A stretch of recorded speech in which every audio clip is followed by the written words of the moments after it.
পিপাসা পাওয়ার কি কারণ ও ঘন ঘন পিপাসা কেন পায়, ঘন ঘন পিপাসা পেলে কি সমস্যা হয়?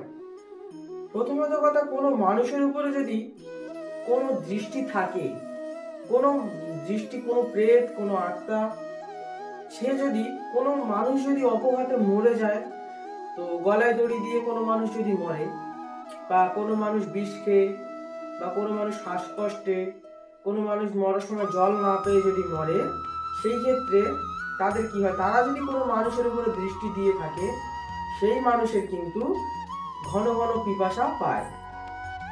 ও এই পিপাসা থেকে বাঁচার কিছু কারণ আমি বলবো। যদি এখানে এই প্রক্রিয়াটা কাজ না করে, তারপরে কিন্তু তার আলাদাভাবে তন্ত্র চিকিৎসা নিতে হবে।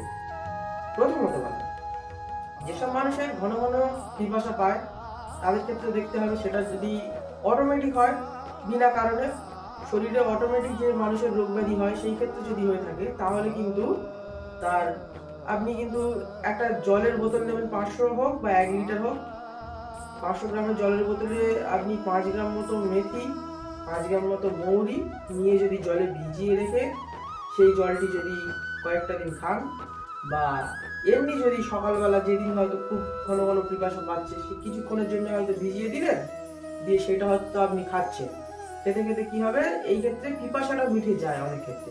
আর যদি ভয়ঙ্কর ধরনের কোনো দৃষ্টি থাকে, তাহলে কিন্তু এই রেমেডিটা কাজ করবে না সেই ক্ষেত্রে। তো এই রেমেডিটা শুধু কাজ করবে যাদের ক্ষেত্রে শুধু রোগ আছে, শরীর অটোমেটিক যাদের খুব ঘন ঘন পিপাসা পেয়ে থাকে, সেই ক্ষেত্রে কাজ করবে।